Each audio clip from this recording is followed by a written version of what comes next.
à celui qui est sur le trône et à l'agneau pour toute la gloire et tout le pouvoir à celui qui est sur le trône, à l'agneau. Oh, toute la gloire à celui qui est sur le trône, à l'agneau.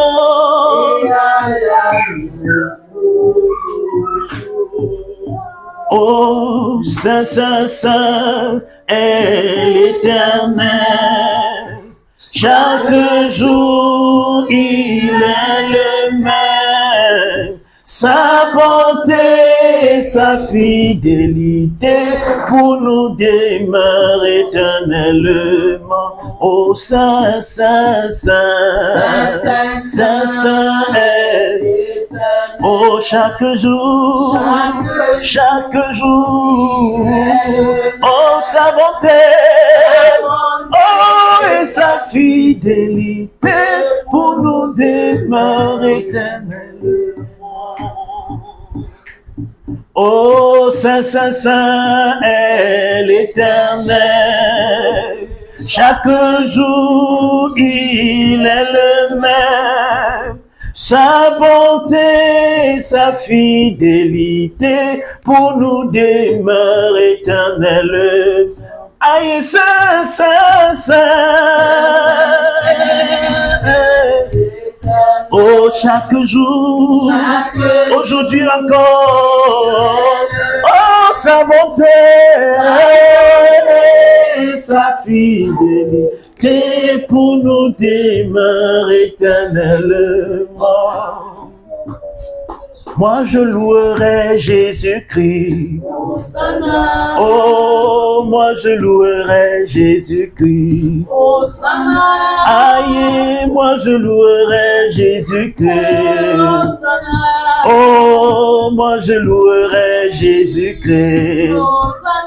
Aïe, moi je louerai Jésus-Christ. Oh, moi je louerai Jésus-Christ.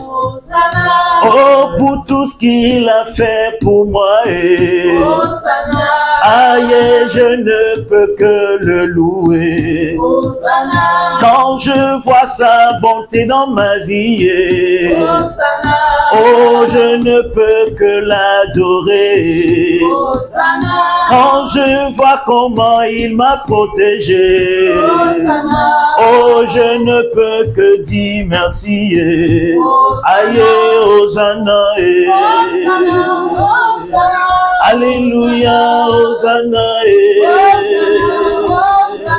Alléluia, Hosanna. Alléluia, Hosanna. Alléluia, Hosanna. Alléluia, Hosanna.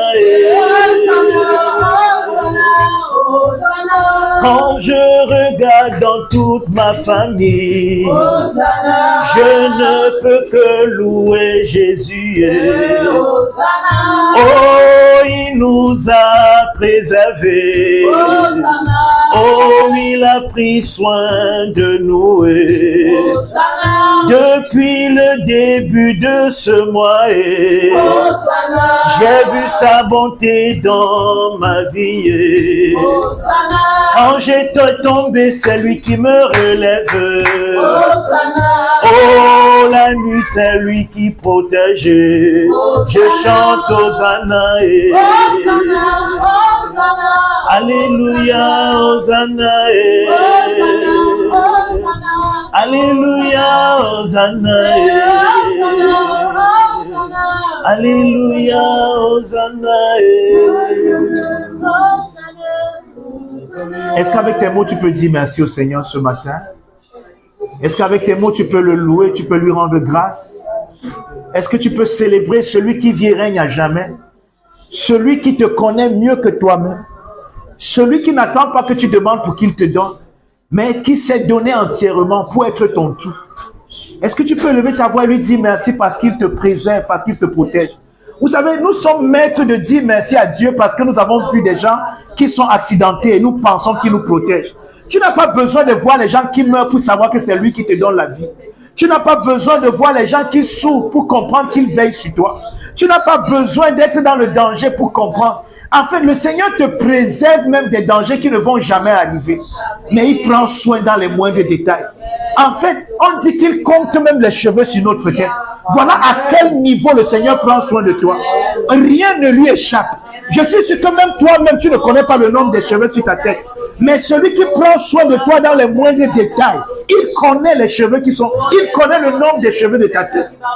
Aucun d'eux ne tombe sans qu'il ne soit au courant. Il veille sur toi dans les moindres détails. Il connaît quand tu expires. Il connaît quand tu expires. Il connaît ce qui se passe dans ton cœur. Il connaît pourquoi il y a les palpitations. Il connaît pourquoi le cœur ne bat pas normalement. Il connaît les choses que tu ne connais même pas. Oh, c'est lui qui régule la glycémie. C'est lui qui régule le battement du cœur. C'est lui qui veille sur ton corps. Mande karado sabra intelekebre malobra zantali kaba zeketelia radu zele makupra intaya marabra legobro santala marabra malida ya mazunte kelebre. Oh, avec nos mains élevées ce matin, Abba, nous te célébrons et nous te rendons grâce. Oui, Père, merci pour la grâce que tu nous accordes. Merci pour ta miséricorde qui se renouvelle encore ce matin. Nous te sommes infiniment reconnaissants pour l'amour que tu déverses dans nos cœurs par le Saint-Esprit. Oh, merci, Abba, Père. Nous te célébrons ce matin. Nous te disons merci de tous nos cœurs. Merci parce que c'est toi qui prends soin de nous. Là où, Seigneur, Père éternel, nos relations ne peuvent pas. Là où, Seigneur, notre main ne peut pas arriver. Mais, Seigneur, toi, tu nous as placés là-bas. En ce mois d'adoption, Père, tu ne nous as pas reçus comme des étrangers, mais comme tes fils bien-aimés dans le Fils. Nous te célébrons ce matin et nous te rendons grâce. Nous te disons merci. Merci pour ton amour. Merci pour ton amour. Ton amour qui nous environne, ô Père. Ton amour dans lequel nous nous baignons comme un fleuve qui nous entraîne dans la félicité. Dans ce que tu as prévu et pourvu pour nous avant la fondation du monde. Seigneur, nous nous abandonnons au flot de ton amour. Amène-nous là où tu veux que nous soyons.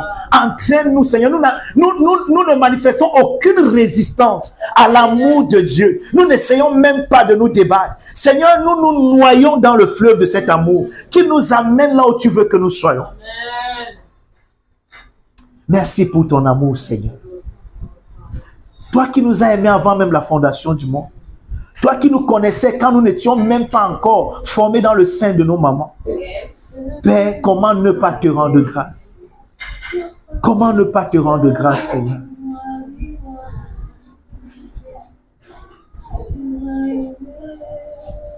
Thank you, Father. Divin amour, mes faibles mots ne suffiront jamais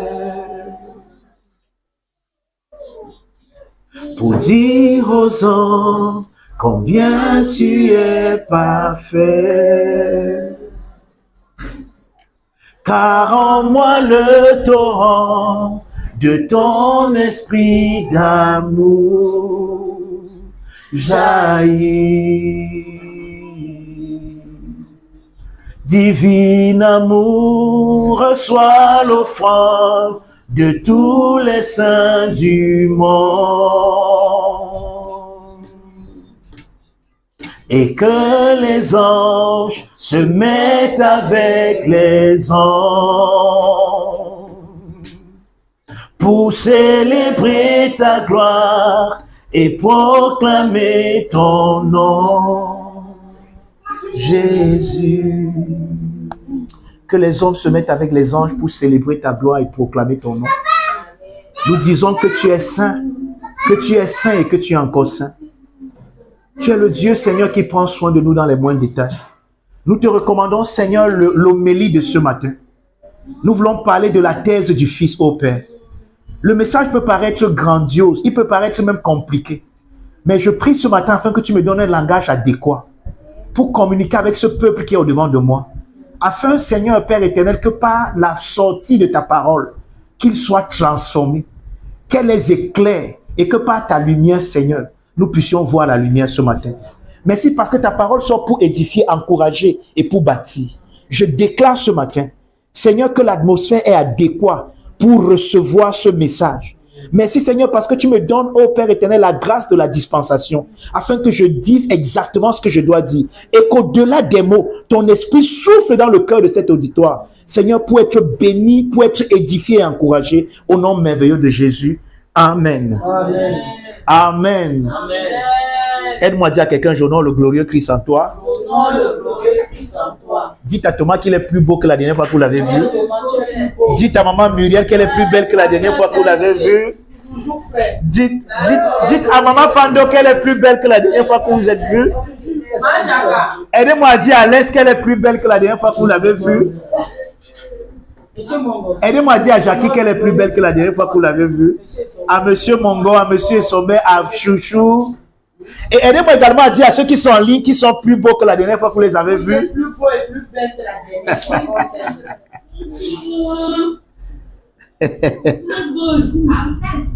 Amen. Amen, amen, amen. Ok, on a un gros morceau ce matin. Amen. Et vraiment, je ne sais pas comment il va enseigner ça. Parce que le thème est d'abord bizarre. Non? Nous sommes dans notre mois d'adoption, n'est-ce pas? Et je vous disais dimanche passé que c'est un thème que je n'ai pas beaucoup suivi depuis que je suis chrétien. C'est des thèmes qui sont tellement rares dans les églises. Mais pourtant, c'est des choses tellement importantes. Mais bizarrement, quoique le thème soit compliqué, mon message aussi risque d'être un peu compliqué. Donc, c'est pour ça que je prie vraiment que vous ouvriez vos oreilles parce que nous entamons un voyage. Moi, quand j'enseigne, je vous dis que j'enseigne. Et je ne sais pas pourquoi, tous ces temps-ci, j'aime bien enseigner. Je ne prêche plus depuis. Moi, on va dire que tu as même prêché un jour. Non, il y a des moments où je prends un message qui ne dépend pas de votre écoute. Parce que quand il dit que j'enseigne, ça veut dire que si tu n'écoutes pas mon introduction, tu risques de ne pas comprendre ce que je vais développer dans le corps et tu risques de ne pas comprendre ma conclusion. Donc, quand j'enseigne, si je vais dans un voyage, et dans le voyage, il faut que tu sois attentif. Parce que chaque élément du voyage contribue à l'arrivée du voyage. C'est pour ça que quand j'enseigne, vous dites, donc quand il vous dit j'enseigne, c'est que je veux avoir votre attention depuis le début. Oh, il y a des moments où je presse, c'est-à-dire que je peux dire beaucoup de choses, mais qui sont déconnectées l'une de l'autre. Oh, ici, quand j'enseigne, c'est que pédagogiquement, parce que l'enseignement, en fait, moi, j'ai un peu fait, excusez-moi, j'ai fait la A, j'ai fait seconde avant de faire seconde technique. Et on nous disait que quand tu veux étudier un test, tu ramènes le sujet. À l'introduction, il y a 3 éléments. Tu ramènes le sujet, tu poses le problème et tu énonces le plan. Je crois que c'était les 3 choses. Je ne sais pas si j'ai pas oublié. Si j'ai pas oublié, gloire à Dieu. Si j'ai oublié, Jacques va me corriger après. Donc, c'est pour ça que je dis souvent quand j'enseigne, quand il vous dit que j'enseigne, c'est pour vous dire que si tu rates l'introduction, tu risques de ne pas me comprendre après. Amen. Donc, j'ai besoin de ton attention. Amen. Amen. Le thème est d'abord bizarre. Mais nous allons y aller. Vous savez, le mot adoption vient du mot grec huitesia. Malheureusement, on n'a plus de tableau. Si on avait un tableau, on devait écrire au tableau pour que vous voyez. Non, il n'y a plus de tableau. Malheureusement, on n'a plus de tableau. Si on avait le tableau, je devais écrire au tableau pour que vous voyez. Donc, huios, ça vient de 2 mots. Huios, qui veut dire un fils, n'est-ce pas? Et tessia, en réalité, vient de titémi. Et titémi, en réalité, veut dire le placement d'un fils. D'accord? Un fils qu'on place, ou bien un fils qu'on désigne. On désigne on ne dit pas, c'est pas la désignation qui fait de lui le fils. Il est le fils, mais la désignation le place dans sa filiation. C'est ça le mot titémi. D'accord? Donc, huios, c'est le fils, et titémi, c'est le placement, la désignation de ce fils-là. Mais maintenant, waouh!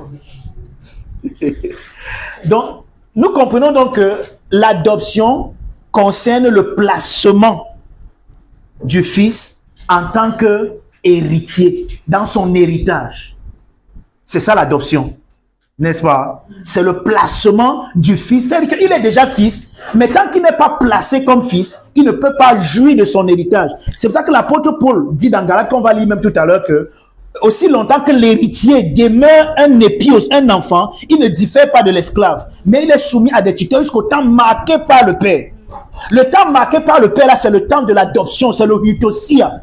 Et quand l'enfant est donc placé maintenant comme le fils, il peut hériter. Donc, ça veut dire quoi? Ça veut dire que l'adoption parle de l'héritage, mais juste que l'adoption est différente de l'héritage, parce que dans l'héritage, il faut que le testateur soit mort pour que l'héritier puisse hériter. Vous comprenez un peu? En ce qui concerne le testament, si on a laissé un testament, tant que le testateur est vivant, tu ne peux pas entrer dans les prérogatives de ce testament. Tu dois attendre la mort du testateur. Mais c'est différent de l'adoption. Dans l'adoption, je n'ai pas besoin que le père soit mort pour que j'hérite avec lui. Puisque, en réalité, dans l'adoption, je suis co-héritier. Et quand on dit co-héritier, ce n'est pas co-héritier pour dire qu'il est le premier héritier, moi je suis le second héritier. C'est que j'hérite avec lui. Un peu comme dans un compte bancaire où il y a deux signataires. Ce n'est pas que la signature de l'autre est plus importante que l'autre, mais il faut les deux signatures pour que la chose soit faite. Vous comprenez ce que je suis en train de dire ce matin? Amen. Ma prière vraiment, c'est que vous compreniez. Et que vous ne me compreniez pas seulement dans la lettre, mais que je ne suis pas en train de décrire quelque chose qui est au ciel. Je suis en train de parler de toi. C'est comme ça que je veux que tu me comprennes ce matin, que je parle de toi. Je dis que dans l'héritage ou bien dans l'adoption, tu es co-héritier avec Dieu. C'est-à-dire que même si Dieu veut que quelque chose se passe, si tu ne veux pas que ça se passe, ça ne se passera pas. Dieu. Je n'ai pas inversé ça. Et je vais répéter pour que tu saches que je n'ai pas inversé. Si Dieu veut que quelque chose se passe, et que tu ne veux pas que ça se passe, ça ne se passe pas. Parce que quand tu es co-héritier, tu es héritier avec. Ce n'est pas que vous partagez ensemble l'héritage, mais vous gérez ensemble l'héritage. Et c'est lui, Dieu, qui a décidé ça comme ça. Amen. Voilà. Amen. Amen.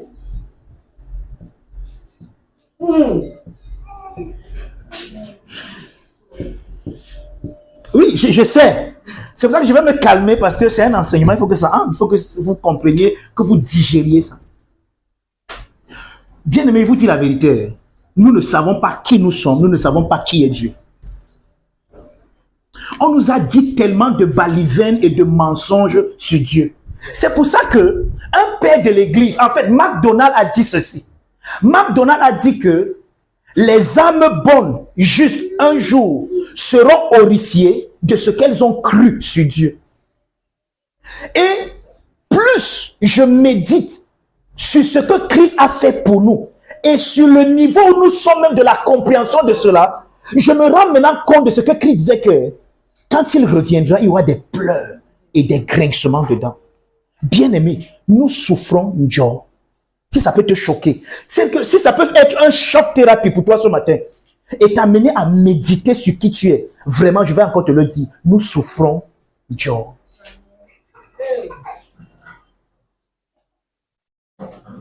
Mafando, nous souffrons gratuitement. Simplement parce que nous refusons de comprendre et de réaliser qui nous sommes en Christ. D'ailleurs, qui est même d'abord Christ pour nous? Un petit juif de 33 ans qu'on a crucifié et que les juifs ont maltraité au Moyen-Orient. Voilà l'idée, voilà la mentalité que nous avons de Jésus. Et nous nous voyons maintenant comme des petits suiveurs de ce Jésus-là. Ouais, s'ils ont tué le maître, qui sommes-nous? Le monde ne nous appartient pas, nous sommes des étrangers sur la terre. D'ailleurs, même quelqu'un a chanté ça, vous chantez ça tous les jours.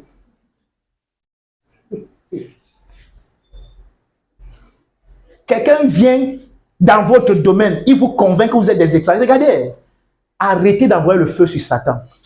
Parce que Satan a réussi. En fait, si Satan là était un être, c'est que lui se repose, il n'est plus en vous.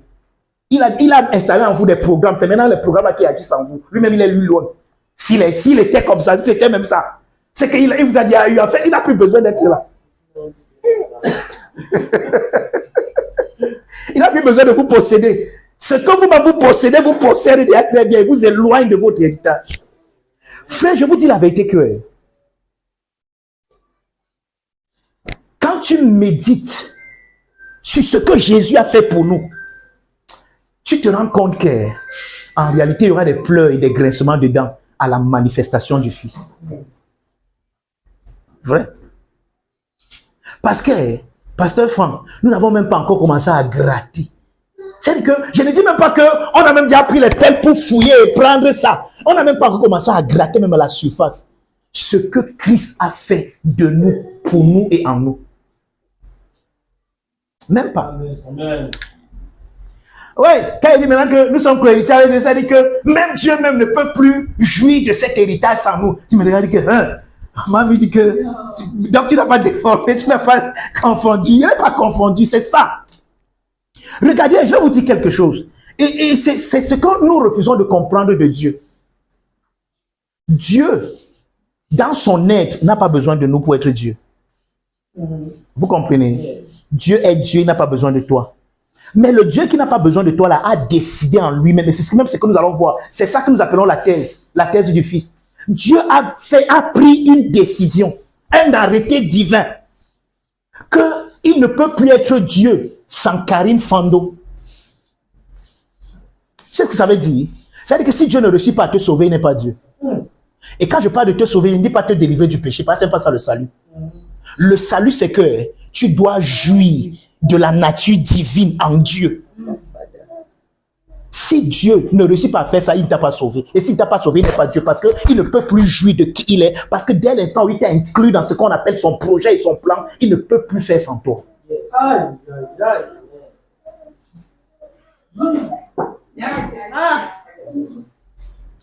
Oui, c'est ce qu'il a dit.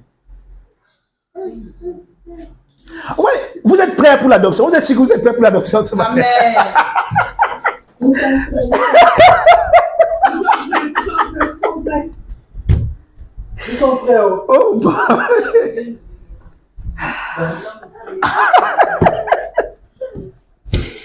Ouais, papa, aide-nous vraiment. L'église. L'église. L'église. Donc, l'adoption qu'on fait au Fils de Dieu que tu es, toutes les prérogatives de Jésus. Là, maintenant, je suis un peu en train d'aller au devant de moi, mais parce que là, je suis en train de conclure à l'introduction. Tout ce que Jésus, le Christ, le Fils éternel du Père, peut dire de lui, tu peux également dire ça de toi, sans blasphémer. En fait, c'est même quand tu ne dis pas ça de toi que tu blasphèmes. C'est même quand tu dis le contraire que tu blasphèmes. C'est fort, docteur, c'est fort.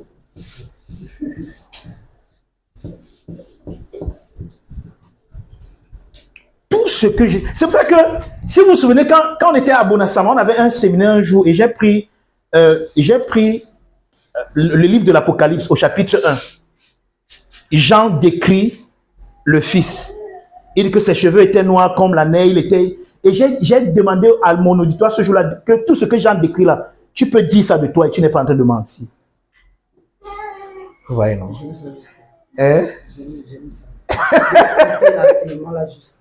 Tu peux dire ça de toi. Donc, en fait, regardez, je vais vous dire quelque chose. Je ne sais pas, je suis en train de sortir un peu de mon message et j'ai l'impression que vous n'êtes pas prêt pour mon message. Vous risquez de prêcher autre chose. Il n'y a pas de problème. Vous avez l'impression que vous n'êtes pas encore prêt pour mon message. Regardez, écoutez-moi. Jean dit qu'il est le disciple que Jésus aimait le plus. Parce que de tous les disciples de Jésus, Jean était le plus petit. À l'époque, là, Jean n'avait que 16 ans. Vous comprenez? Donc Jean était le fiole. Et Jean et Jésus avaient une telle acquaintance que lorsque ils étaient au dernier souper et que Jésus a dit que l'un de vous va me trahir, tous les disciples étaient occupés à se poser la question, c'est moi, c'est moi, c'est moi. Il y a une seule personne qu'ils savaient que même si on monte ou bien qu'on descend, ça ne peut pas être elle. Vous savez qui c'est? Jean. Et vous savez là où il était? Il était couché à la poitrine de Jésus pour écouter le battement de son cœur. C'est pour ça que tous les autres maintenant commencent à dire que Jean, demande au maître, c'est qui? C'est qui? Donc, même les autres apôtres reconnaissaient la quintance et la proximité exclusive entre Jean et le maître. Mais voici pourquoi je vais vous raconter cette belle histoire. Malgré cela, quand Jean voit Jésus dans la révélation, Voilà. quand le même Jean, assis un moment, voit le même Jésus avec qui il était en acquaintance, mais il le voit maintenant dans la révélation. C'est pourquoi je vous dis que tu t'es déjà défini selon la chair et le sang. Gloire à Dieu. Tu es une Camerounaise, un ceci. Oh, tu manques de ceci. C'est comme ça que tu te définis. C'est vrai, c'est une définition de toi, mais ce n'est pas la seule définition de toi. Amen.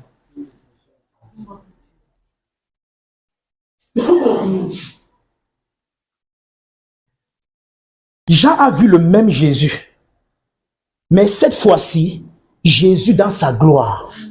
Et quand je parle de Jésus dans sa gloire, je ne suis pas en train de dire, parce que si Jésus est entré dans sa gloire sans toi, ce n'est plus la gloire. Yes. C'est pour ça que Paul nous dit dans Ephésiens 2, verset 6, il nous a ressuscités ensemble et nous a fait asseoir ensemble. Donc, tout ce que Jésus est, je le suis. Amen. Donc, quand on décrit Jésus, on le décrit. Amen. C'est pour ça que les gens aiment trop dire que non, le docteur Mangwa, il aime trop parler de Jésus, Christ. Mais il ne parle pas de nous, c'est pas pertinent. Toi, quoi? Si tu n'es pas Christ, si tu n'es pas en Christ, tu es où? Quand je parle de Christ, je ne parle pas de quelqu'un d'autre, je parle de toi parce que tu es en Christ. Yes. Ah, boy. Ok. Je suis en train de tâter le terrain pour voir si on va entrer dans la thèse du Fils.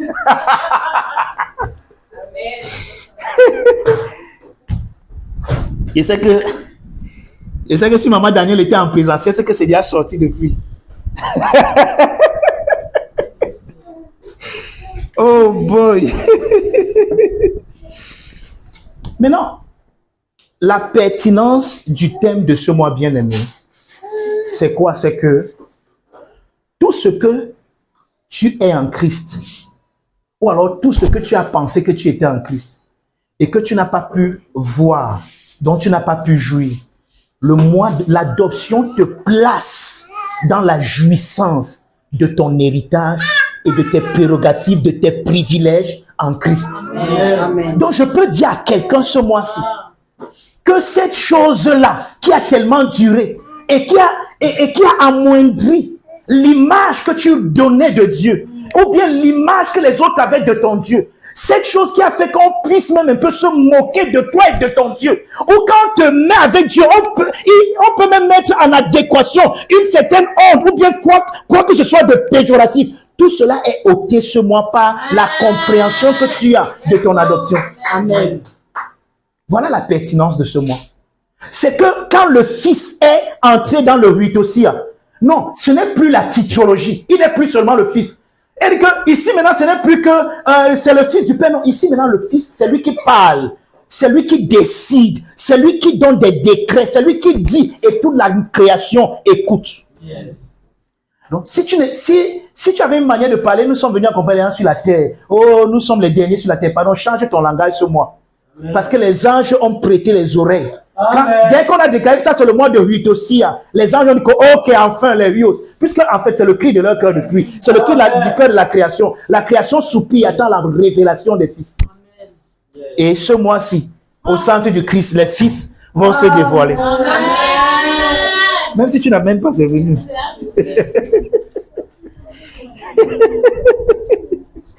Amen. Donc, en regardant attentivement dans le mot huitosia, je me suis rendu compte que le mot tessia, ça ressemble au mot thèse, n'est-ce pas? C'est de là donc que j'ai pris donc le huitosia, c'est la thèse du Fils. Huios, tessia, la thèse du huios, la thèse du Fils. Maintenant, c'est quoi donc même cette thèse du Fils? C'est même d'abord quoi? Le mot thèse veut dire quoi? C'est quoi une thèse?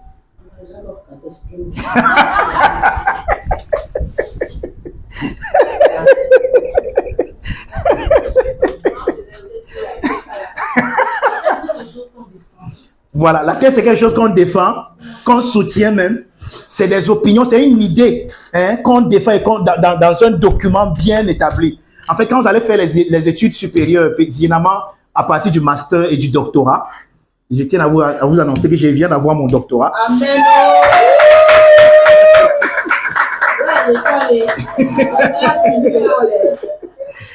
Je viens d'avoir mon doctorat. Donc. Amen. Je viens d'avoir mon doctorat, donc je vous comprends que j'ai soutenu une thèse. Amen. Voilà.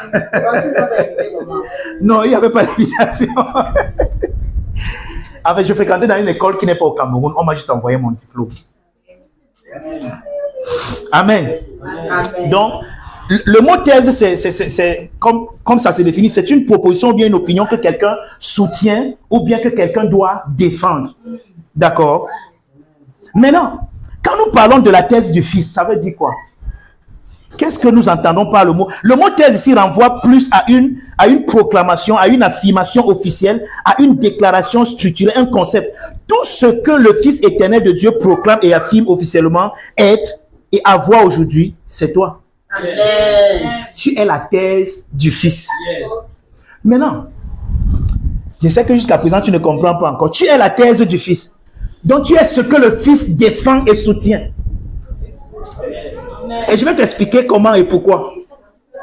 Mais je veux d'abord que tu comprennes même d'abord jusqu'à ce niveau-là. Dis avec moi, je suis la thèse du Fils. Je suis la thèse du Fils. Je suis ce que le Fils défend. Je suis ce que le Fils défend. Je suis ce que le Fils soutient. Je suis ce que le Fils soutient. Je vais te montrer ce matin que tu es la raison de l'incarnation. Amen. Oui. Tu es la raison de l'incarnation. Amen. Sans toi, il n'y aurait pas d'incarnation. Oh. Il ne s'est pas incarné pour les anges. Il ne s'est pas incarné pour l'or, l'argent, les choses périssables. Il s'est incarné pour ce qui a son image et qui devait manifester sa ressemblance. Amen. Et c'est toi. Amen. Merci, maman. On va amener ça, ne te dérange pas. Éphésiens 1, verset 5. Allons-y rapidement. J'aime quand j'enseigne. Hein. Moi, je ne sais pas que je peux être calme comme ça, ma Fando. Depuis un certain temps-là, j'apprends à être calme. Hein, Père Fando, tu as remarqué ça? Hein? Éphésiens 1, verset 5. À la radio, par exemple, vendredi, j'étais très calme, jusqu'à les gens ont apprécié.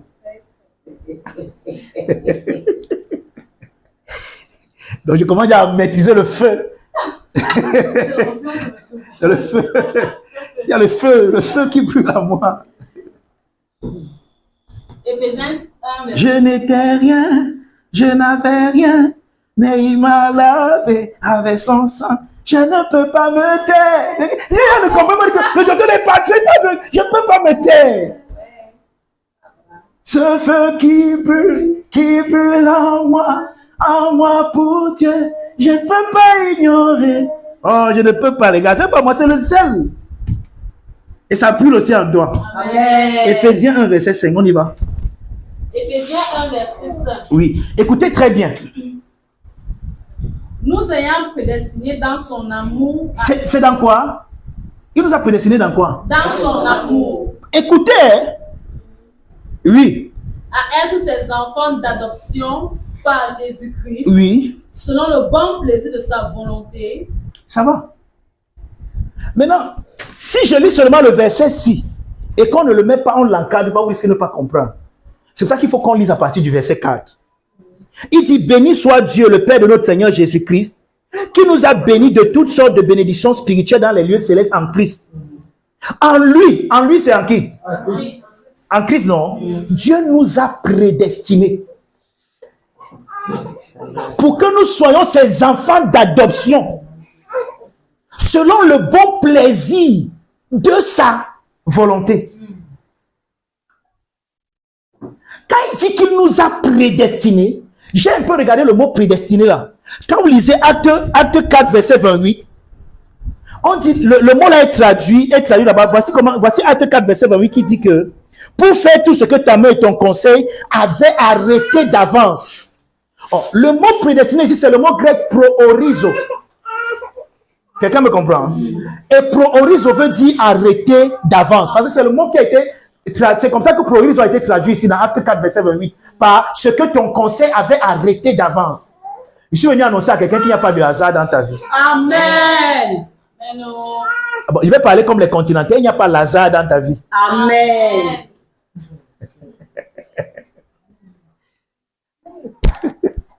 Jackie, il n'y a pas l'hasard dans ta vie. Amen.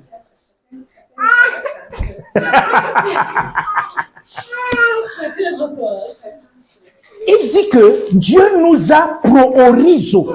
Il nous a prédestinés. Il nous a... Comment il a traduit ça dans Actes? Il a arrêté d'avance pour que nous soyons ses fils d'adoption. Pour que nous soyons adoptés. Donc, l'adoption, c'est que Dieu a pro-orizo. Maintenant, à partir de ce texte, nous pouvons dire, n'est-ce pas, que la prédestination fait référence ici à ce que Dieu avait arrêté d'avance. N'est-ce pas? Maintenant, je vais vous dire quelque chose. Lorsqu'une autorité prend une décision qu'elle met dans un papier et avec son cachet, on appelle ça comment?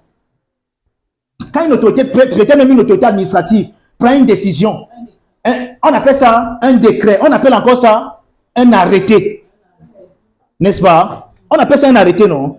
Maintenant, Paul nous dit ici que avant la fondation du monde, la divinité a eu un conseil avec les anges et Dieu a pris une décision. Dieu a pris un décret. Dieu a fait un arrêté qu'il a scellé.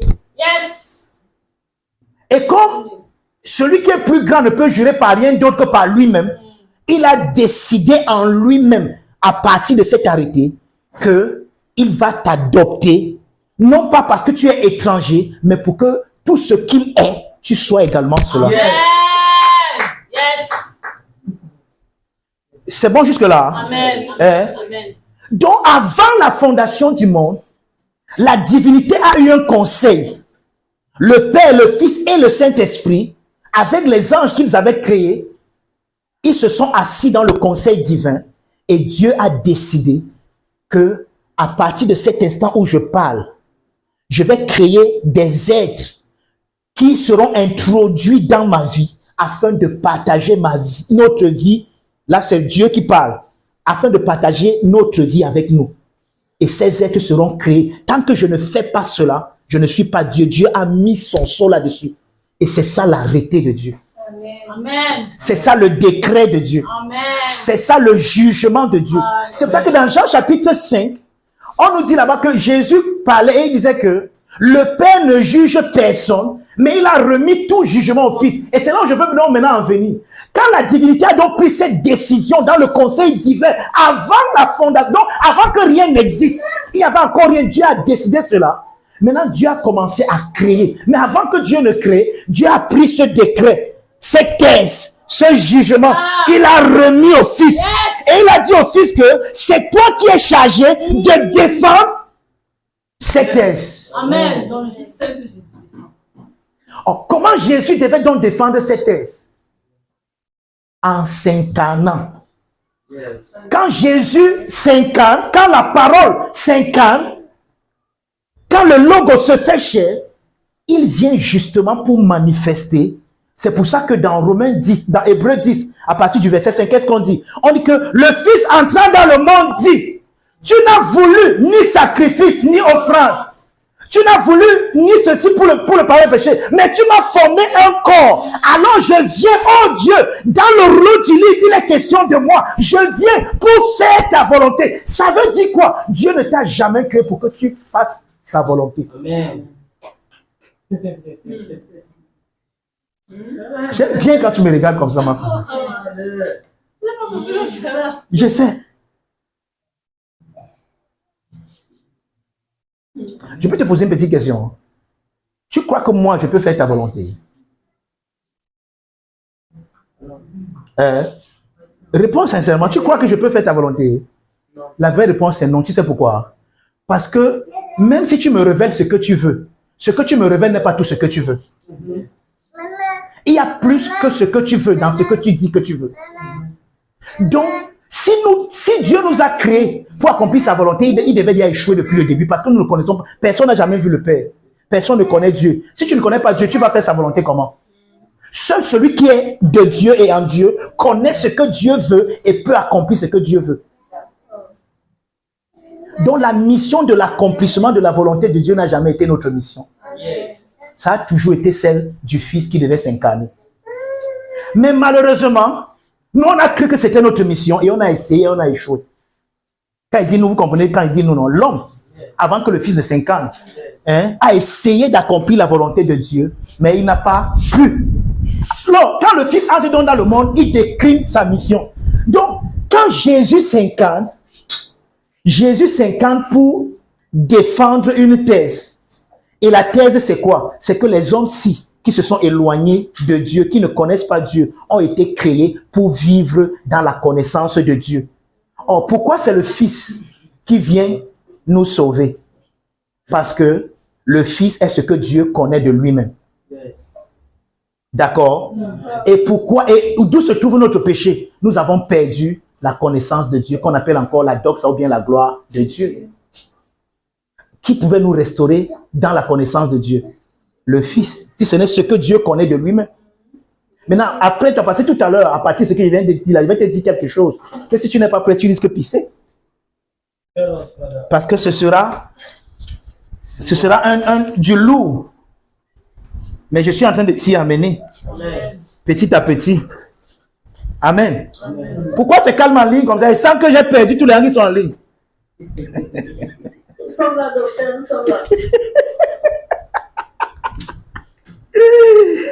Oh boy. My. Orlan est là, Wilson est là, maman Daniel est là. Wow. Et qu'est-ce qu'il a là? Tout le monde est là. Wow. Wilson, bienvenue. Wilson, ouvre ton micro. Oh boy. Donc, Dieu, oh boy. Oui. Le mot jugement, ça vient du mot grec krino, n'est-ce pas? Ça parle d'un décret divin. Et c'est pour ça que nous n'avons jamais compris ce que Jésus est venu faire. Quand Jésus dit par exemple que Dieu ne juge personne, mais il a remis tout jugement au Fils, qu'est-ce que Jésus est en train de dire? C'est quoi le jugement que Dieu a remis au Fils? C'est la thèse. C'est ce que nous appelons ici la thèse. Oh, c'est quoi la thèse stipule quoi? La thèse stipule que toi, Thomas, Dieu a décidé qu'il n'est pas Dieu s'il ne réussit pas à t'introduire dans sa vie. Yes. Ici, maintenant, je suis sorti du thème salut. Parce que généralement, nous, quand on parle du salut, nous voyons seulement le pardon des péchés, nous voyons seulement qu'il m'a sauvé, j'étais malade, il m'a guéri. Excusez-moi, vraiment, gloire à Dieu. Hein? Amen. Amen. Donc, je vais dire quelque chose, mais je dis gloire à Dieu, vraiment pour les malades qui sont guéris, gloire à Dieu pour les morts qui ressuscitent. C'est le petit frère du salut. La preuve, c'est que Jésus a guéri beaucoup de malades. Après, ce sont eux qui ont crié, crucifie-le. Yes. Quelqu'un me comprend? Hein? Le salut, qui est le décret que Dieu a arrêté avant la fondation du monde, c'est que il n'est pas Dieu sans maman Muriel. Amen. Il n'est pas Dieu sans toi. Amen. Et c'est ce décret que quand le Fils s'incarne, il vient défendre. C'est pour ça que le Père lui a donné le jugement. Et il explique, il dit que afin que tous honorent le Fils comme ils honorent le Père. Car celui qui n'honore pas, c'est-à-dire que si tu comprends le jugement de Dieu, ça va te pousser plutôt à honorer Dieu. Yes. Ah bon? Et pourtant, nous, quand on entend le jugement de Dieu, on a plutôt peur de Dieu. Non, c'est parce qu'on nous a mal enseigné la thèse que Jésus est venu soutenir, est venu défendre. Jésus est venu défendre une thèse, un jugement. Et ce jugement, c'est que Dieu nous aime et il ne nous perdra jamais. Amen. Amen. Yes. Amen. Oh, I'm preaching good, man. Et que si ça te sucre, moi, ça me sucre, boy. C'est ça le jugement. C'est pour ça que Jésus dit dans Jean chapitre 5 que le Père lui a remis le jugement, parce que le Père ne juge personne, afin que tous honorent le Fils. Maintenant, donc ça veut dire que le jugement que le Fils a permis d'honorer le Fils, et quand on honore le Fils, on honore le Père. Parce que c'est au nom du Père que le Fils est venu soutenir cette thèse et soutenir ce jugement. Or, Alors, généralement, quand on nous parle du jugement à l'église, aujourd'hui, on nous parle de quoi? Oh, Dieu va te juger. Eh, tu iras en enfer. Le feu. Le feu va brûler. Non, c'est pas ça le jugement de Dieu.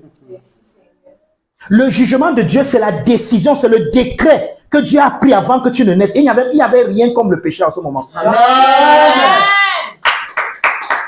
Il n'y avait que toi et le Père qui voulait t'inclure en lui. Voilà. C'est ça le jugement de Dieu. Et c'est ça la thèse que le Fils est venu soutenir. Et vous pensez que le Fils a échoué? Non. Je vais vous donner le grade. En fait, la semaine prochaine, on va voir le grade qu'il a eu. D'accord. Après une thèse, il y a les grades, non? Yes. À la thèse, il y a le jury. Après, on te donne un grade. Yes. On va parler du grade la semaine prochaine. Là, maintenant, il faut qu'on parle seulement de la thèse aujourd'hui. Amen. Mais je peux vous dire qu'il n'échoue pas. Et il n'a pas échoué. Amen. Il a soutenu la thèse avec tous les arguments et il a gagné. Amen. Et s'il a gagné, ça veut dire que tu es en Christ, que tu le veuilles ou pas, Yes. que tu le connaisses ou pas. Amen. Mais c'est mieux que tu connaisses. Parce que tu agis mieux quand tu connais que tu es en Christ. Amen. Quelqu'un me comprend? Amen. Donc, la thèse du Fils, c'est l'affirmation solennelle de notre identité filiale. C'est la déclaration divine de notre pleine reconnaissance en tant que fils mature dans la maison de Dieu. Amen. Donc, Jésus est venu montrer que tu n'es pas seulement le fils. Parce que tu peux être fils, mais tu es un épios. Donc, un fils né qui refuse de grandir. Jésus est venu montrer que tu es le fils mature qui a déjà grandi et maintenant que tu as droit à l'héritage. Amen. Amen. C'est ce qu'il est venu montrer. Donc, ici, la filiation, ce n'est pas un problème génétique. Ce n'est pas une identification génétique qu'il est venu faire. Là-bas, c'était fait depuis. Et vous-même, vous le faites quand vous dites que les perdus, vous dites qu'ils sont perdus. Tu ne peux pas perdre ce que tu n'as pas eu d'abord. Donc, le mot perdre sous-entend qu'ils ont d'abord appartenu. Bah, tu ne peux pas perdre ce que tu n'avais pas. Donc, quand nous disons qu'ils sont des perdus, c'est parce qu'ils ne savent pas qu'ils appartiennent. Ils vivent comme s'ils ne sont pas inclus. Yes. Et cette vie, leur vie les exclut, mais pourtant ils sont inclus. C'est pour ça que nous les appelons perdus. Mais ils sont aussi perdus parce qu'ils ne nous ont pas encore rencontrés. Yes. Bah, quand ils vont nous rencontrer, nous on va leur dire qu'ils sont inclus. Amen. Et ça va activer en eux leur inclusion. Amen. Et ils vont se voir inclus. Yes. Parce qu'ils sont inclus. Amen. Je disais à quelqu'un l'autre jour que la tâche qui nous incombe, en fait, c'est même pas quelqu'un. Ça, c'est les cours que je fais avec les leaders, dans ma formation des leaders. Je leur disais que l'œuvre de Dieu a deux compartiments. Le premier compartiment, c'était l'accomplissement de l'œuvre de Dieu. Il fallait accomplir l'œuvre de Dieu. Et ça ne nous regardait pas. Une seule personne pouvait accomplir l'œuvre de Dieu. Et il n'y avait que Dieu lui-même. Et le Fils incarné a accompli l'œuvre de Dieu. Maintenant, il nous a donné le deuxième compartiment de l'œuvre. C'est de manifester ce qui a déjà été accompli. Ça, c'est notre rôle. Donc, en fait, je vais vous dire la vérité. Quand tu pars prier pour le malade aimant mieux, ce n'est pas à toi de guérir le malade. Tu ne peux pas guérir les malades. Je sais que c'est ce que vous pensez. Mais oubliez d'abord tout ce que vous pensez là. Parce que si théologiquement, je commence un peu, je peux vous prouver ça. Mais je n'ai pas le temps. Quand tu pars prier pour les malades, tu ne pars pas pour qu'ils soient guéris. Tu pars pour que leurs yeux s'ouvrent, qu'ils ont déjà été guéris. Donc en fait, ce n'est pas toi qui les guéris. Celui qui les guérit les a déjà guéris depuis et il a accompli. Il a soutenu la thèse là et il a accompli, c'est fait. Amen. Par ces meurtrissures, il n'y a plus. Tout le monde est guéri. Maintenant, nous partons pour que leurs yeux s'ouvrent et qu'ils réalisent leur guérison et qu'ils expérimentent cette guérison-là et qu'ils la vivent. Maintenant, je vais vous poser une question. Quel est le travail qui est le plus difficile? Accomplir la guérison ou manifester, révéler que la guérison est là et manifester. Je vais dire quelque chose. Ma femme, tu as déjà préparé la nourriture, n'est-ce pas? Et moi qui ne sais pas faire la cuisine, tu m'as seulement dit que, bon, Doc, s'il te plaît, comme tu es là, quand les enfants viennent, ouvre les marmites, là, tu les sers. C'est plus moi qui prépare. Maintenant, quelle est la tâche la plus difficile? La tienne ou bien la mienne? Ma femme, je te pose la question. Hein, Manu? Hein? C'est préparé, non? C'est ça la tâche la plus difficile, non? Maintenant, si c'est déjà préparé et que moi, je ne réussis même pas seulement à aller servir les enfants, qu'est-ce que vous allez dire de moi? Hein? Voilà. Maintenant, suivez mon regard. C'est dans ça que nous sommes. Voilà.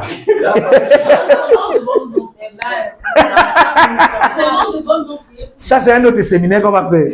Comment devons-nous donc prier? Et je viens de le dire. Que tes yeux s'ouvrent et que tu vois que tu es déjà guéri. Amen. Ma Fando, un jour, je vais vous donner un témoignage. Un jour, on m'a appelé prier pour une dame qui était très malade. Elle a parcouru beaucoup d'hôpitaux et ça n'allait pas. Et mon cousin qui m'a invité là-bas pensait que quand il va venir, quand il vient là-bas, il me regarde, il dit que tu n'as pas l'huile d'onction. Il dit que non, ne t'en fais pas. Ne t'en fais pas. Tout c'est là, c'est là, tu vois pas seulement. Il m'amène, donc quand on m'amène auprès de cette femme, elle s'attendait à ce que je commence à prier, J'ai d'abord commencé à causer avec cette dame. Et mon but, c'était de lui montrer que elle a déjà été guérie depuis, mais elle ne le sait pas seulement.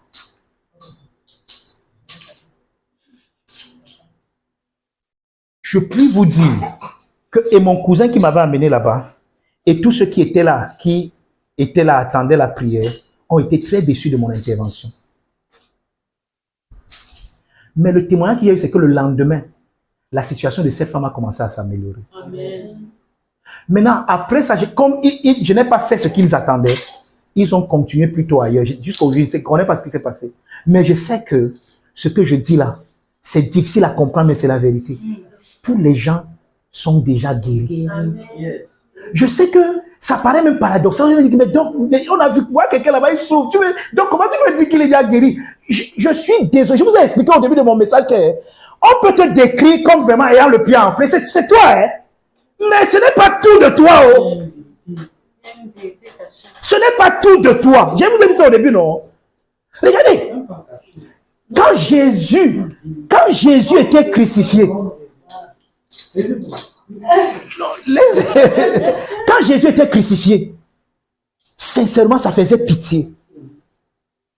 C'est-à-dire que quand tu demandes à quelqu'un comme Pierre et les autres apôtres de Jésus, qu'est-ce qui se passe? Ils vont dire que ouais, c'est le maître.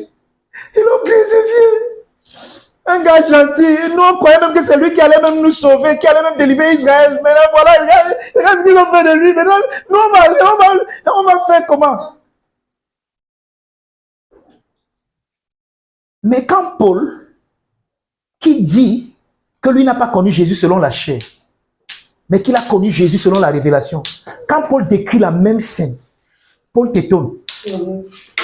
Paul t'étonne pourquoi? Parce que Paul te dit que Dieu était en Christ sur la croix. Paul, non, il y avait deux brigands, un à droite, un à gauche. Paul dit que c'est ce que la chair montre. Il dit que Dieu était en Christ, réconciliant le monde, le cosmos avec lui. Paul, laisse-nous tranquille, par exemple, Paul, attends doucement. Il y a un jeune juif qui était sur la croix, il n'était même pas Bakos, il n'était pas Douala, il n'était pas Camerounais, donc il ne me concerne pas, sa vie ne me regarde pas. Alléluia. C'était un juif. Et il est venu pour les juifs. Amen. Amen. Il n'est pas venu pour les Camerounais.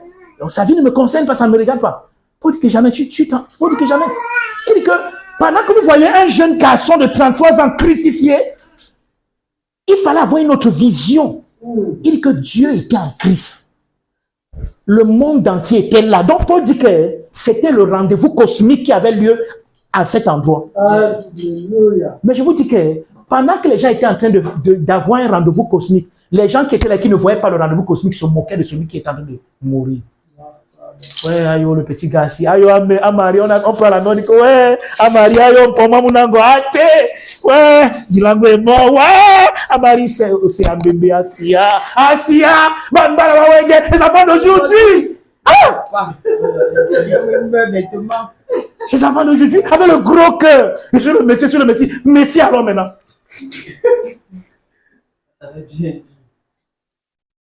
Mais pendant que tout ça se passe, il y a une autre histoire qui se dessine en bas, que ceux qui n'ont pas les yeux spirituels ne peuvent pas voir. C'est la même chose avec ta vie. Yes. Amen.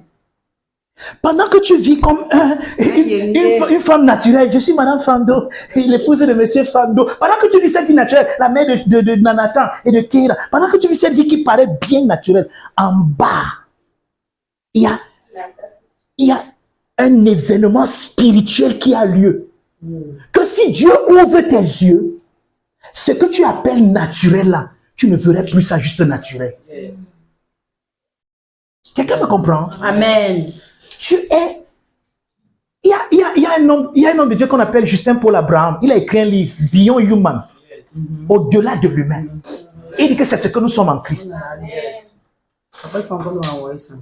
Tu es au-delà d'un être humain. Mais maintenant, regardez, La tentation consiste à quoi? On dit que, Paul dit qu'aucune tentation ne nous est survenue qui ne soit humaine. La tentation, c'est que tu regardes seulement le côté humain et que tu penses que c'est tout ce que tu es. C'est ça la tentation. C'est que tu te vois seulement humain et que tu penses que c'est tout ce que tu es. Avec les challenges de l'humanité, avec les défis de la chair, avec les défis de santé, avec les ceci. Aujourd'hui, quand tu regardes les réseaux sociaux, mon frère, tout le monde est devenu thérapeute, tout le monde est devenu infirmier. Oh, quand tu as 40 ans, ne mange plus l'oignon. Quand tu ne manges plus, oh, ne touche plus, oh, ne goûte plus. Ah, ben, hey, laissez-moi. Be a human, laissez-moi tranquille, je suis adopté. Amen. Amen. Le cube et ceci, c'est... Mon frère. Vous refusez les bonnes choses, papa. Alors, on va faire ce qu'il veut. Quelqu'un me comprend? Amen. Amen. Maintenant, regardez. C'est donc quoi la thèse du Fils? Commençons un peu à conclure. C'est donc quoi la thèse du Fils?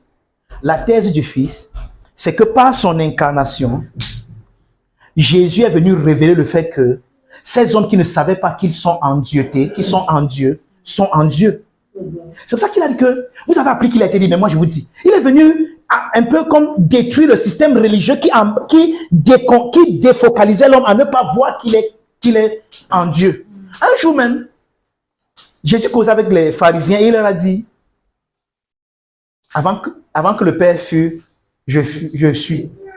Les gars ont dit que on voulait même te tuer depuis, mais maintenant vraiment tu as exagéré. Maintenant Jésus dit que, s'il vous plaît, excusez-moi, avant de me lapider, pour quel miracle me lapider? On dit que non, c'est pas pour un miracle, mais c'est pour un blasphème. Il dit pourquoi? Il dit que parce que toi qui es un homme, tu te fais Dieu. Voilà. Est-ce que vous savez que c'est ça notre problème? Vous savez que c'est ça notre problème? Nous avons créé une dichotomie entre Dieu et nous. Pourtant, en réalité, dans le but de Dieu nous a créé, Dieu a créé l'homme.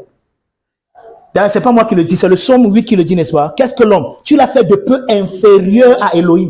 Dieu nous a créé de telle manière que Dieu peut devenir nous sans quitter sa divinité et nous pouvons devenir Dieu sans quitter notre humanité. Voilà combien proche l'homme et Dieu. Yes. Father.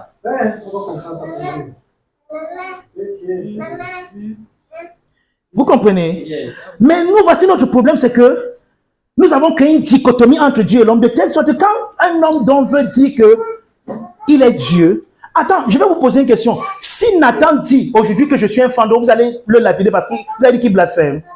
Non, il vous pose la question.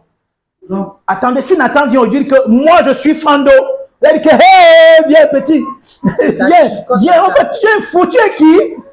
Tu es malade, ne dis plus jamais ça. Mais Père Fando va vous porter plainte. Vous comprenez un peu? Pourquoi si moi maintenant je dis que je suis Dieu, ça va t'énerver? Et parce que ça va t'énerver en réalité. Ma femme, je suis très sérieux. Si je te dis maintenant que moi désiré, je suis Dieu, tu vas dire, hey, on savait que ça va arriver. On savait que le titre va arriver là-bas. Donc les gars ont pris les pieds, ils veulent lapider. Ils veulent lapider Jésus. Dieu dit que vous voulez me lapider pourquoi? On dit que parce que toi qui es un homme, tu te fais Dieu. Il dit que ok, je vais vous raconter une petite histoire. Dans votre Bible, dans le psaume, est-ce qu'il n'est pas écrit que j'avais dit vous êtes des dieux? Il dit qu'il est écrit, il dit que maintenant, si Dieu appelle Dieu, ceux seulement à qui la parole a été, donc Dieu a pris des hommes, il les a envoyés pour parler de sa part. Et comme ils parlent de la part de Dieu, ils sont Dieu. Jésus dit que si ceux qui parlent seulement, donc ceux en qui Dieu met seulement ses paroles dans leur bouche, ils sont Dieu, si la Bible les appelle Dieu, comment pouvez-vous dire à celui que Dieu a sanctifié et envoyé dans le monde qu'il se fait Dieu parce qu'il a dit que je suis le Fils de Dieu?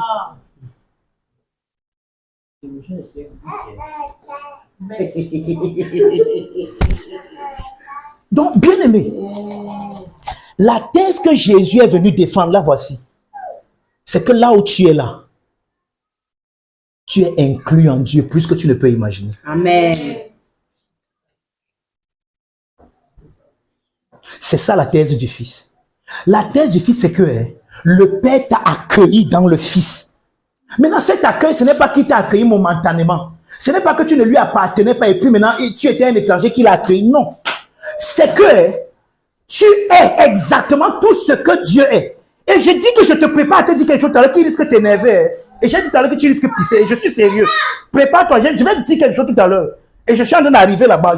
Je suis en train de poser les jalons pour dire ça. Yes. Quelqu'un me comprend?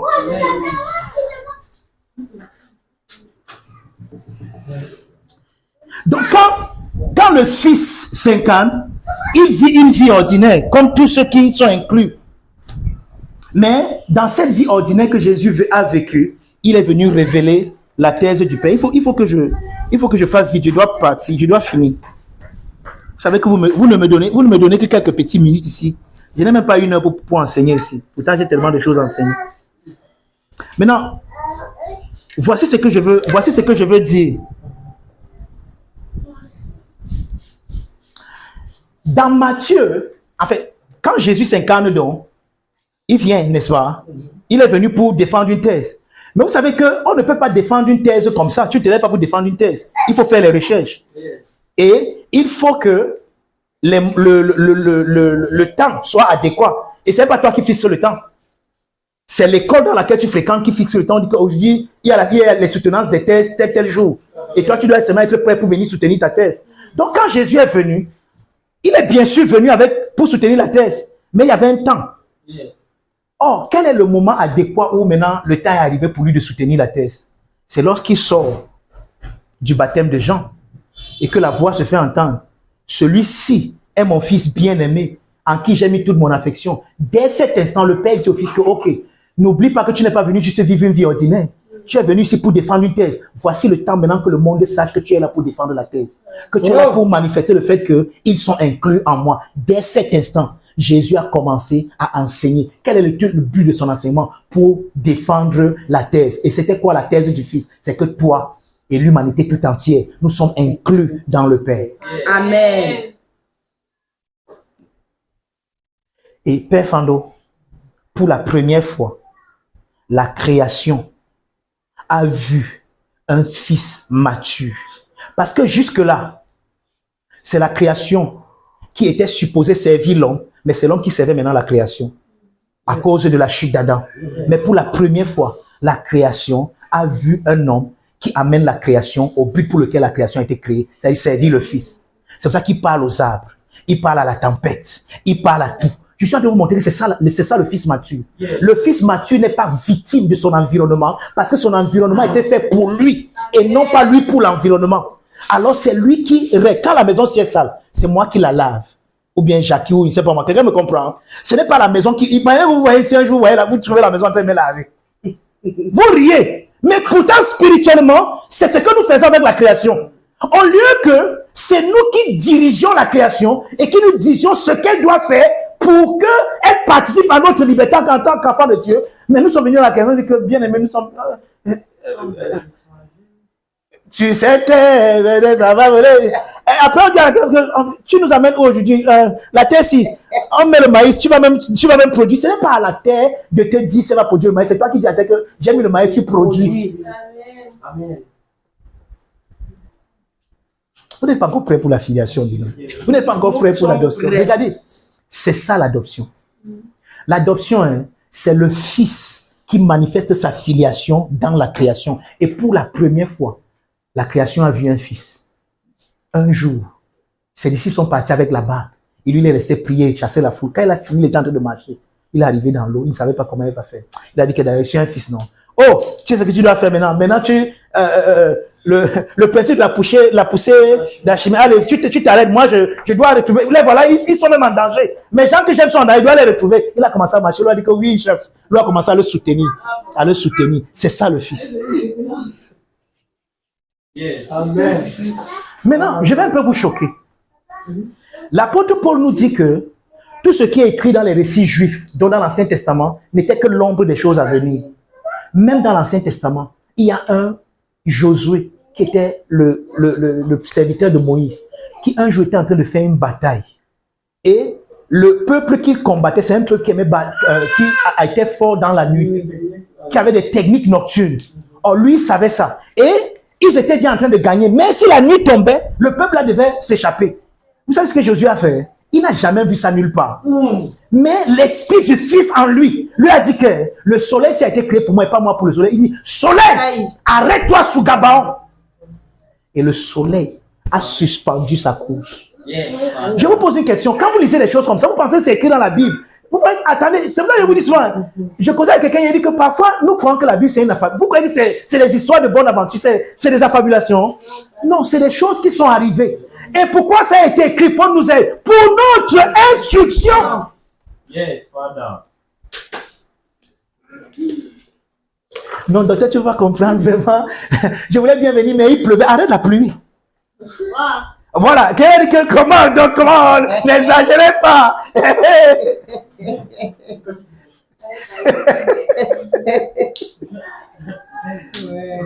Arrête la pluie.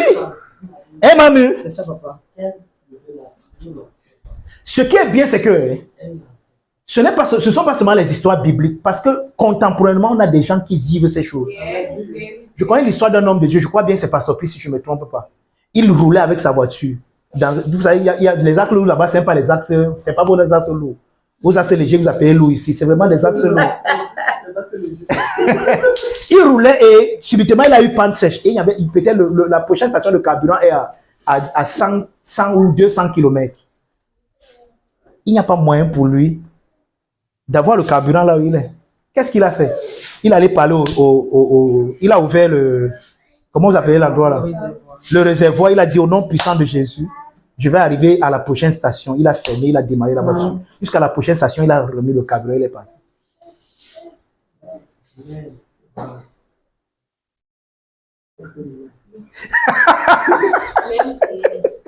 Même prière. Continuez à prier, il n'a pas prié. Regardez, attends, et c'est ça le problème, justement, même prière, regardez. Regardez, attends, je vous dis quelque chose. J'ai pris un exemple tout à l'heure, peut-être on n'a pas suivi. Maintenant, ma enfant doit bien préparer, non? Et elle m'a dit d'aller servir les enfants. Et maintenant que moi, il reste dans la prière. Oh, Père, pendant que je vais ouvrir cette marmite, laisse qu'il y ait vraiment une bonne nourriture avec une bonne odeur. Oh, Père, l'enfant se l'a écrit. Oh, ton enfant, moi, je vais prier. Oh, Père, quand je vais ouvrir cette marmite, arrête de prier, va ouvrir la marmite. C'est les enfants, ils sont faits.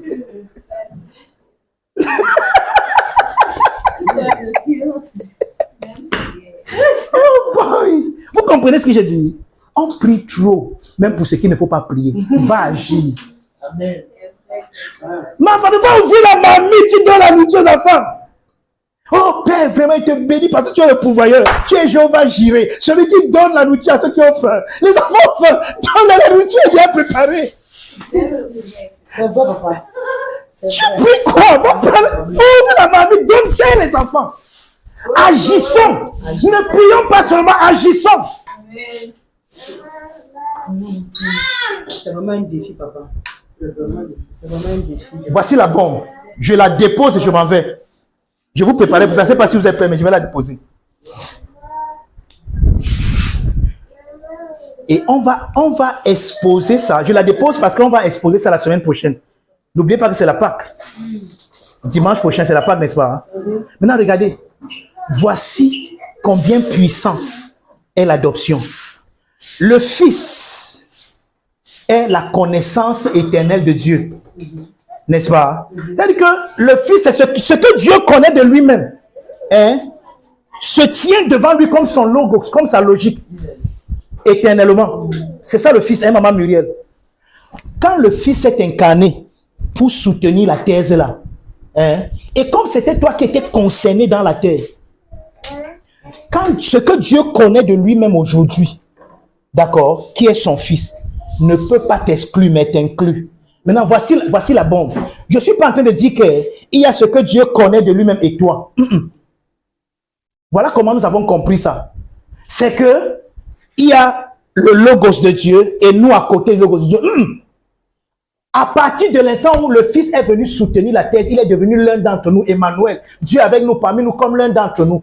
Dorénavant, quand Dieu pense à lui, ça ne peut pas t'exclure. Amen.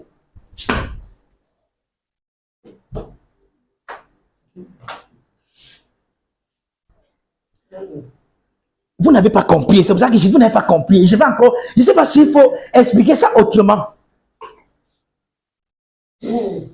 My. Frère, quand j'ai. Donc, moi, j'ai cru que c'est un gros morceau. Mais quand vous réalisez, je sens que vous n'avez pas. Hey, boy! Regarde, maman. Ma femme, tu as compris? La fin là, ça sera déposé comme un bon morceau. Regardez, je vais recommencer un peu l'explication pour que vous compreniez. Le Fils éternel, le Logos, c'est la connaissance de Dieu. Donc quand Dieu pense à lui, Dieu, ce que cela donne, c'est le Fils. Dieu se définit en le Fils. Le Fils est l'image de Dieu. Quand le Fils est venu soutenir sa thèse, dès cet instant, il n'y a plus d'image de Dieu sans toi. Maintenant, je ne suis pas en train de dire que de temps en temps, Dieu pense à toi, parce que Dieu ne pense pas, Dieu ne se connaît pas de temps en temps. Dieu n'a pas le Alzheimer, Dieu ne perd pas la conscience. Sa tête ne jette pas l'air de temps en temps. Dieu se connaît toujours parfaitement. Dans la connaissance parfaite de Dieu, tu es inclus. Amen. Maintenant, tu comprends ce que ça veut dire l'implication? Amen. Ça veut dire qu'il n'y a plus. C'est pour ça que je disais au début qu'il n'y a pas de Dieu sans toi. Tu comprends maintenant ça?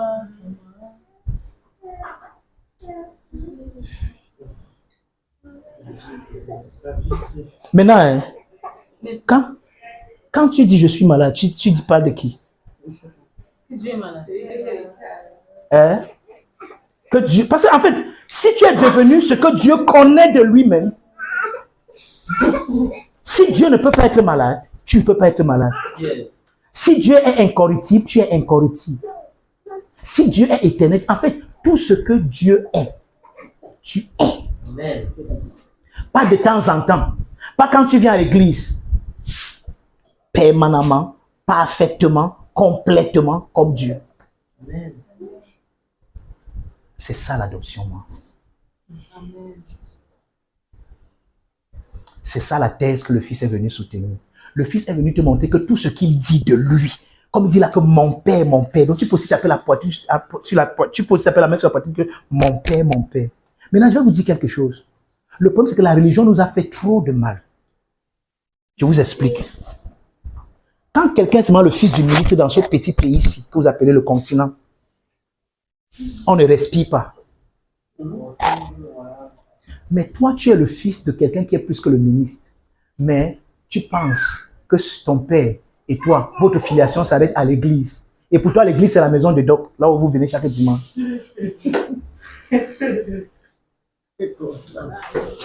Et tu penses que quand tu quittes ici, là, quand tu es au quartier, tu n'es plus le fils de Dieu.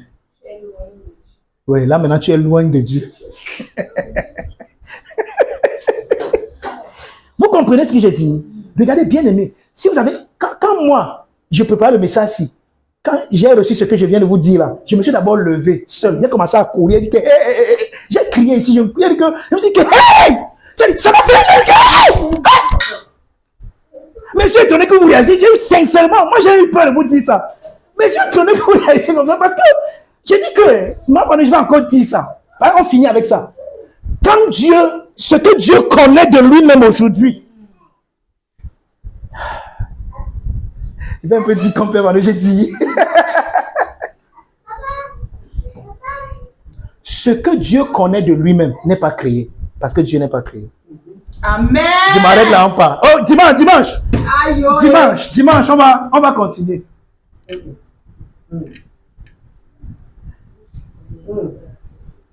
Tu n'es pas seulement une pauvre, infime, minime créature de Dieu. Beyond human.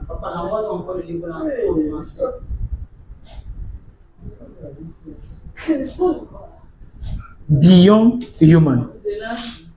C'est pour ça que toutes les doctrines qui veulent avilir l'homme, montrer que nous ne sommes que des étrangers sur la terre, que nous sommes comme si nous étions. Vous voyez, quand tu accueilles un étranger chez toi, ce n'est pas chez lui, et lui-même il n'est pas chez lui. Maman, je peux mettre la télé? Oui, mais. Maman, je peux aller au salon? Maman, je peux aller dans la chambre? Maman, je peux. Voilà comment nous faisons avec Dieu. Parce que nous croyons que nous sommes les étrangers, que Dieu a adoptés par pitié.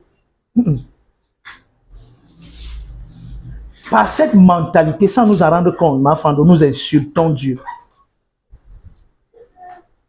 Moi, j'ai compris une seule chose ce matin. Si nous comprenons notre adoption, il n'y a rien qu'on appelle maladie qui peut nous harasser. Maintenant, voici, il faut que je présente bien maintenant le thème du dimanche prochain. Quel est maintenant le problème entre nous et le Fils éternel du Père? Parce que nous sommes fils dans sa filiation. D'accord? Mais nous ne sommes pas moins que lui. Parce que celui qui sanctifie et ceux qui sont sanctifiés sont tous issus d'un seul. Et il n'a pas honte de les appeler Adelphos, fils du même saint. Mais le problème, c'est quoi? C'est que la connaissance que Dieu a de nous, nous n'avons pas encore cette connaissance de nous et de Dieu. Et c'est dans le processus là que nous sommes. Si vous avez souvent entendu parler de la vision béatifique, la vision béatifique, c'est la capacité de te regarder en face à face avec Dieu comme ça et de te connaître dans ce que Dieu connaît de toi. C'est ce qu'on appelle la vision béatifique. C'est ça que Paul dit que nous connaissons en partie, nous prophétisons en partie, mais quand nous le verrons face à face, nous connaîtrons comme nous avons été connus. Nous ne connaissons pas encore comme ça. Hein. Tu peux dire, il va vous dire, tu ne sais même pas encore ce que veut dire être fils de Dieu. Tu dis ça, je suis le fils de Dieu. Tu ne connais pas encore ce que ça veut dire être fils de Dieu. Tu n'as pas encore vu ça face à face. Quand tu vas voir ça face à face, tu vas dire au micro, tu vas même plus le dire. C'est-à-dire que tu vas regarder le micro va dire, oh oui, chef. Oui, chef. En fait, c'est ce que Paul nous dit dans 1 Corinthiens chapitre 15. En parlant de cette génération qui va dire à la mort, mort, où est ton aiguillon? Nous pouvons purement dire ça à la mort. En fait, nous avons même peur. Quand madame mort vient que, ouais, laisse-moi un peu faire les temps, Je suis un étranger. Il sait que c'est un étranger, mais il sait qu'il va partir. Partir où? Heureux ceux qui procurent la paix, car ils hériteront la terre. Vous pensez que c'est pour qui que Dieu a créé ça? Allez lire le dernier chapitre du livre de l'Apocalypse. Le ciel descend sur la terre pour vivre éternellement pour que le tabernacle de Dieu soit sur la terre. Je sais que vous voulez aller au ciel. Le ciel va aussi venir sur la terre. Finalement, vous allez vous croiser quelque part là. Dans les airs. Quelqu'un a compris la thèse du Fils. Maintenant, la semaine prochaine, on va voir le grade que le Fils a eu avec la résurrection. Amen. On va voir le grade. Quand le Fils a donc soutenu sa thèse, qu'est-ce qu'il a obtenu comme grade? Amen. La résurrection. On va voir ça la semaine prochaine. Amen. Alléluia. Amen. Est-ce que quelqu'un m'a compris? Amen. Tu es, oui, on vient en blanc la semaine prochaine. Tu es la thèse que le Fils. Tu as maintenant compris la thèse là? Amen. Tu es la thèse du Fils. Amen. Donc, tu es l'argument. Donc, Jésus a pris là, il est resté comme ça. Les accusations viennent. Ah, Muriel est montée. Ah, regarde comment elle est descendue. Ah, Jacques est monté. Oh, tel Thomas, il a fait ceci. Et Jésus dit qu'il a fait ça. Qu'est-ce que Jésus a dit? Quand le consolateur viendra, il convaincra le monde en ce qui concerne le péché, la justice et le jugement. Je vous dis seulement ce qu'il a dit en ce qui concerne le péché. Il dit en ce qui concerne le péché, parce qu'il ne croit pas en moi. Et d'ailleurs, si vous ne suivez pas Mise à jour, depuis vendredi passé, on a commencé une émission à Mise à jour où on parle du péché et des péchés. Et vendredi passé, on n'a que posé les jalons. On va maintenant entrer, vous expliquer. Le péché, ce n'est pas ce qu'on vous a toujours décrit là, comme on a décrit là. Le péché qui est la transgression de la loi ne concerne pas tout le monde, parce que la loi n'a pas été donnée à tout le monde. Ça, c'est pour vendredi à Mise à jour. Quelqu'un me comprend?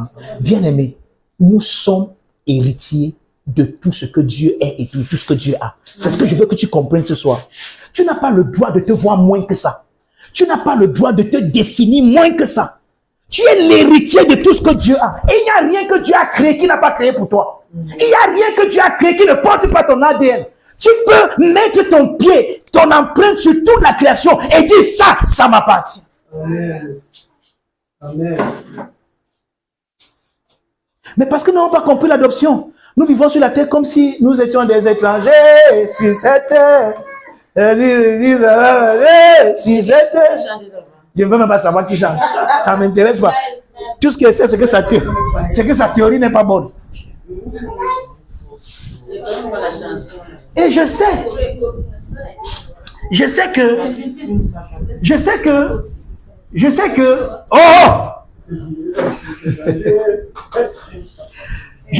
en dehors même de cette chanson que ces garçons ont chanté, même dans le christianisme, il y a des chansons où on dit depuis que nous sommes des étrangers, ainsi de suite sur la terre. Nous ne sommes pas des étrangers sur la terre.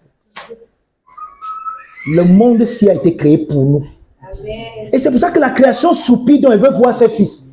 C'est même ce qu'on va voir la semaine prochaine. Parce que quand le fils est ressuscité, il a mis un court moment, il est parti. Pourquoi il est parti? Parce que c'est qu'il a laissé des fils qui vont manifester sa gloire. Mais malheureusement, ces fils-là ne se connaissent pas comme Dieu les connaît. Ils se connaissent encore seulement dans la conception des hommes. Un peu comme nous sommes des étrangers sur cette terre, un peu comme, chacun s'assoit, Dieu le pousse. Oh, je suis qui derrière qui? Chacun est quelqu'un qui est derrière quelqu'un. Non, il y a tellement de concepts qui nous ont avilis et nous ont spolié notre héritage, nous ont volé notre héritage, nous ont éludé, nous sommes revenus comme ça. Et c'est un peu comme ce qu'on dit dans le proverbe, n'est-ce pas? Non, c'est pas dans c'est Cantique des Cantiques, il dit que j'ai vu quelque chose de terrible sur la terre. Hein? Des princes qui marchent à pied et des esclaves qui sont sur les chevaux. Le contraire. Mais Jésus même nous avait averti. Les fils de ce monde sont plus intelligents que les fils du royaume. Vous avez déjà vu comment quelqu'un qui ne comprend pas Dieu défend le fait qu'il ne comprenne pas Dieu? Il te convainc même pour avoir. Mais comment toi qui comprends Dieu, tu n'arrives pas à le convaincre de comment tu comprends Dieu?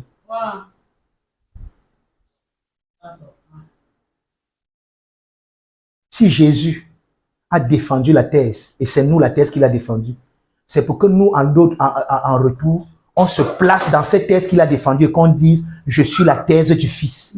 Je suis inclus dans ce que le Père est. Tout ce que le Père est à moi. Tout ce que le Père a est à moi. Je suis ce que le Père dit que je suis, indépendamment de toutes les circonstances. On doit se tenir dans cette thèse et la déclarer parce que c'est la thèse que le Fils a défendue. C'est la thèse que le Fils a confirmée en ce qui nous concerne. Quelqu'un me comprend? Amen. Donc tu peux parler à cette maladie. Tu peux parler à cette difficulté.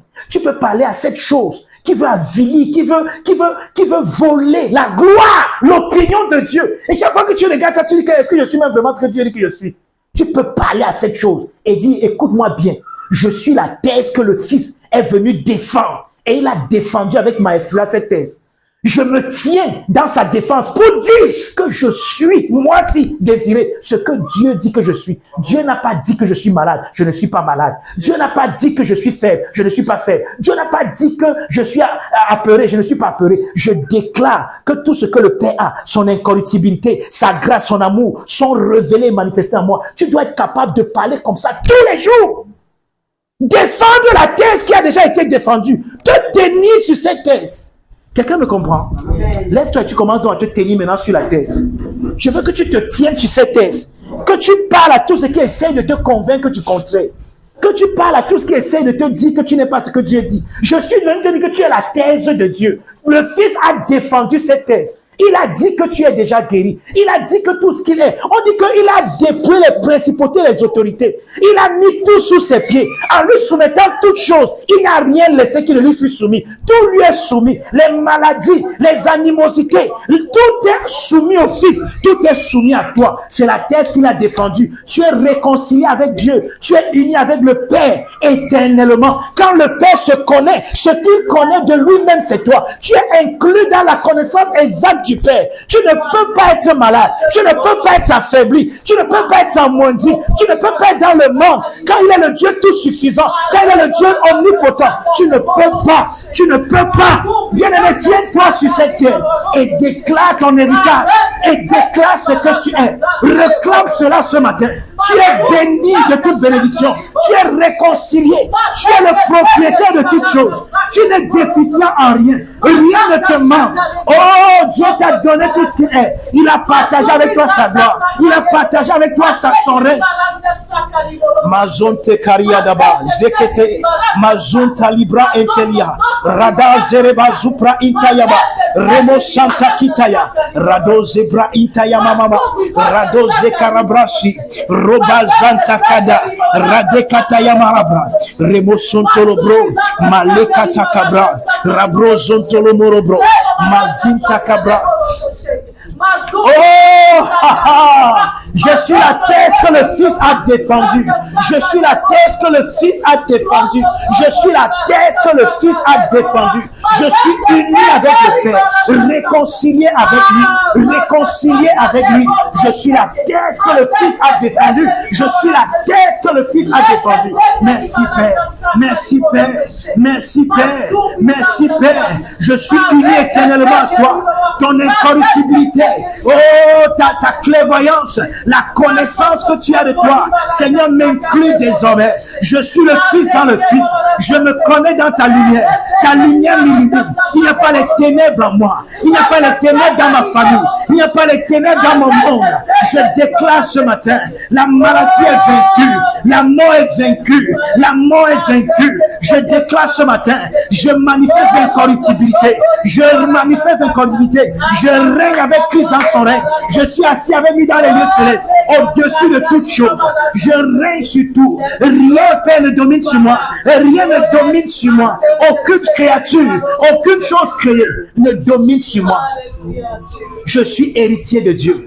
Je suis co-héritier de Christ. Tout ce que le Père a est à moi. Tout ce que je suis, tout ce que le Père est, je suis. Tout ce que le Père a, j'ai. Ah, ce que le Père connaît de lui-même m'inclut désormais. Ce que le Père connaît de lui-même m'inclut désormais.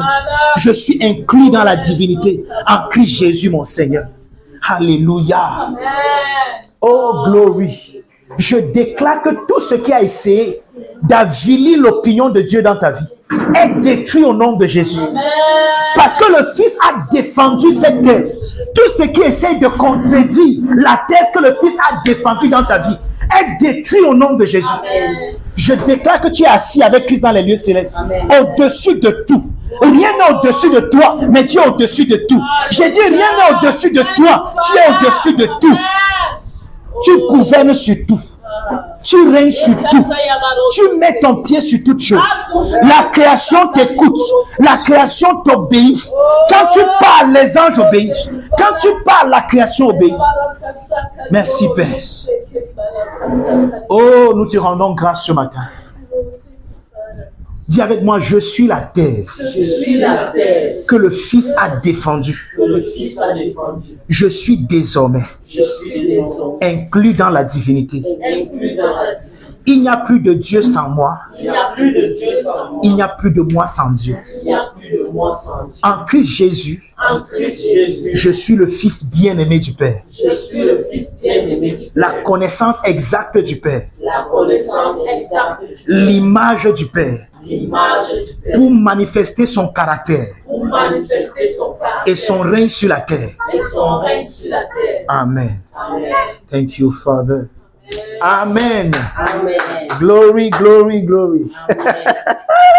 Oh boy. Glory. Amen. Oh boy.